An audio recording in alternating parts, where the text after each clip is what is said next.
اللہ کی طرف ایسی توبہ کرو کہ آگے کو نصیحت ہو جائے۔ فرمایا کہ تم ایسی توبہ کرو کہ توبۃ نصوحہ کرو، کہ آگے کو جب تمہارا ارادہ ہو جائے، عزم مصمم تمہارا ارادہ بن جائے، تو پھر تم آگے گناہ کرنے کی کوشش نہ کرو، اس لیے کہ جو رب سے وعدہ کیا ہے تو اس وعدے کی لاج ضرور تمہیں یاد آئے گی، پھر تم گناہوں سے بچ جاؤ گے۔ تو اللہ رب العزت اپنے بندوں کو اپنے قریب کرنے کے لیے انہیں حکم دیتا ہے کہ پہلے اپنے گناہوں سے پاک ہو جاؤ۔ جب تم اپنے گناہوں سے پاک ہو جاؤ گے تو تمہارا حق ہے کہ میں تم اپنے قریب کر لوں اور تمہیں اپنی رحمت میں ڈھانپ لوں۔ اور اللہ رب العزت قرآن مجید کے اندر دوسری جگہ ارشاد فرماتا ہے، وَتُوبُوا إِلَى اللَّهِ جَمِيعًا أَيُّهَا الْمُؤْمِنُونَ لَعَلَّكُمْ تُفْلِحُونَ۔ رب نے ارشاد فرمایا کہ تم اللہ کی طرف تمام مل کر اللہ کی طرف توبہ کرو، اور جب تم اللہ کی طرف تمام مل کر توبہ کرو گے، فرمایا کہ لعلکم تفلحون، تو تم آگے چل کے فلاح پا جاؤ گے اور تمہیں کامیابی کی منزل پہ چلا دیا جائے گا۔ تو پہلے حکم یہ دیا کہ تمام مل جاؤ اور ایک مجلس بنا لو، اور جب تمہاری مجلس لگ جائے گی تو اپنی رحمت میں ڈھانپ لوں گا، ایھا المؤمنون لعلکم تفلحون، تمہیں پھر کامیابی کر دوں گا اور تمہیں کامیابی کی منزل سے نواز دوں گا۔ تو پھر ہمارا حق ہے کہ ہم رب کی بارگاہ میں توبہ کریں، اور توبہ ایسی کریں کہ آگے کو کوئی ہمیں پریشانی اور دقت محسوس نہ ہو، اور جو رب سے کیا وعدہ ہے وہ ضرور ہمیں یاد آئے۔ اور اللہ رب العزت ارشاد فرماتا ہے وَلَا تَكُونُوا كَالَّذِينَ نَسُوا اللَّهَ فَانسَاهُمْ۔ اللہ ارشاد فرماتا ہے کہ تم ان لوگوں کی طرح نہ بنو جنہوں نے اللہ کو بھلا دیا، جنہوں نے اللہ کو بھلا دیا، اس کے احسانات کو بھلا دیا، اور اس کی مقدس کتاب کو اپنے پشت کے پیچھے ڈال دیا، اور انہوں نے شراب نوشی کا بازار کھول رکھا، اور انہوں نے حرام اور حرام میں تمیز نہ کی، اور پھر فرمایا کہ انہوں نے بدکاریوں کا بازار کھول رکھا ہے۔ فرمایا کہ وَلَا تَكُونُوا كَالَّذِينَ نَسُوا اللَّهَ فَأَنسَاهُمْ، تم ان جیسا نہ بنو جنہوں نے اپنے رب کی رحمتوں کو بھی بھلا دیا۔ اور پھر ایک وقت ایسا آیا جب انہوں نے رب کی رحمتوں کو بھلا دیا تو رب نے انہیں بھلا دیا، اور پھر ان کا پتہ نہیں چلا کہ وہ کس منزل پہ کھڑے ہو گئے۔ تو پھر قرآن جس طرف بلاتا ہے ہمیں اس طرف جانا چاہیے، اور اس کی طرف ہمیں قدم اٹھانا چاہیے۔ لیکن آج مومنوں کا یہ حال بن چکا ہے کہ مومن اس راستے سے ہٹ گئے جس راستے پہ قرآن حدیث نے ہمیں بلایا، اور قرآن حدیث پکار کر آواز دیتا کہ مومنوں آ جاؤ اس راہ کی طرف جس میں تم کامیاب ہو جاؤ، اس راہ کی طرف آ جاؤ جس میں اللہ راضی ہو جائے، اس راہ کی طرف آ جاؤ جس میں اس کا محبوب راضی ہو جائے۔ تو قرآن مجید کے اندر بڑے کھلے واضح طور سے اللہ نے فرمایا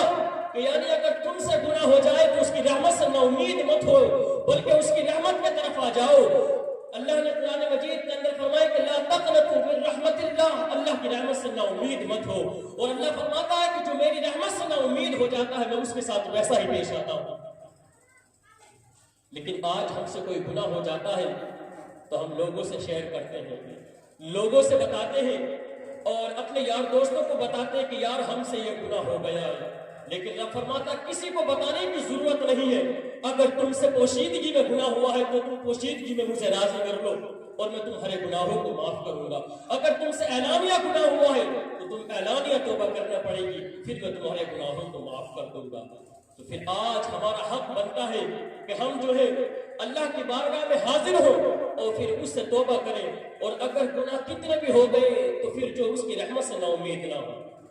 کیونکہ وہ آواز دے رہا ہے کہ اگر گناہ ہو گئے تو رحمت سے امید نہ ہو، رحمت سے ہر وقت رحمت کو امید رکھو، اس لیے کہ میری رحمت بڑی وسیع ہے اور میں ہر ایک گناہ گار کو اپنی رحمت کا ڈھانپ لیتا ہوں، پھر ان کے گناہوں کو معاف کر دیتا ہوں۔ آقا کریم صلی اللہ علیہ وسلم بیٹھے تھے، آقا کریم کے صحابہ بھی بیٹھے ہوئے ہیں، ایک عورت حاضر ہوئی، اور جس وقت وہ حاضر ہوئی اس نے کہا کہ یا رسول اللہ صلی اللہ علیہ وسلم میں قابل حد ہوں اور مجھ پر جو ہے حد جاری کیجیے۔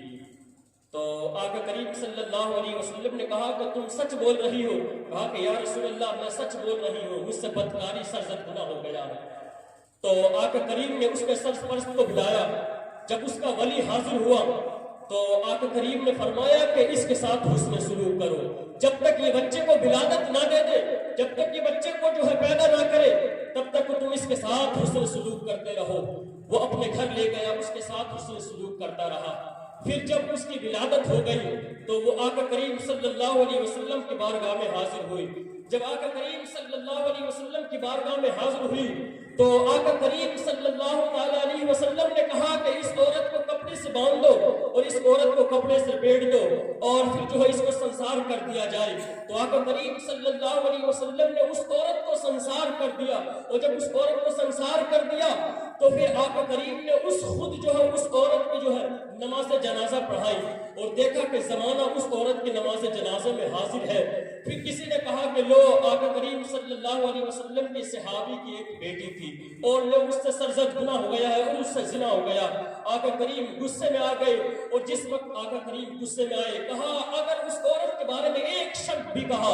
اس نے ایسی توبہ رب کی بارگاہ میں کی ہے کہ اگر مدینے کے بدکار گناہوں میں بانٹ لی جائے تو اللہ تمام کی مغفرت فرما دے. پھر آقا کریم نے اس عورت کی نماز جنازہ پڑھائی. اس کے بعد آقا کریم اس کے گھر تشریف لے گئے اور اس کے اہل خانہ کو اس بات کی تلقین کی کہ تم صبر کرو اور اللہ تمہارے صبر کا بدلہ جو ہے اللہ تمہیں عطا فرمائے گا. اور اللہ نے جو ہے میں نے اس پر حد جاری کی تو اللہ نے اسے جنت سے نواز دیا. جنت کی مہمانی اس کے اعمال میں لکھ دی. تمہیں گھبرانے کی کوئی ضرورت نہیں ہے، اس لیے کہ جب ہم سے گناہ ہو جائے تو ہم رب کی بارگاہ میں اگر معافی مانگ لیں تو پھر ہمارے نام اعمال کے اندر جو ہے گناہوں کو دور کرنے کے بعد نیکی لکھ دی جاتی ہے اور پھر ہمیں جنت سے مالا مال کر دیا جاتا ہے. تو پھر آج ہمارا حق بنتا ہے اور ہم پر ضروری ہے کہ جب ہم سے کوئی گناہ ہو جائے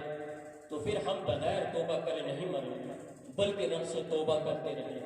اور جب رب سے توبہ کرتے رہیں گے تو ایک دن وہ آئے گا کہ اللہ تمام گناہوں کو معاف فرما دے.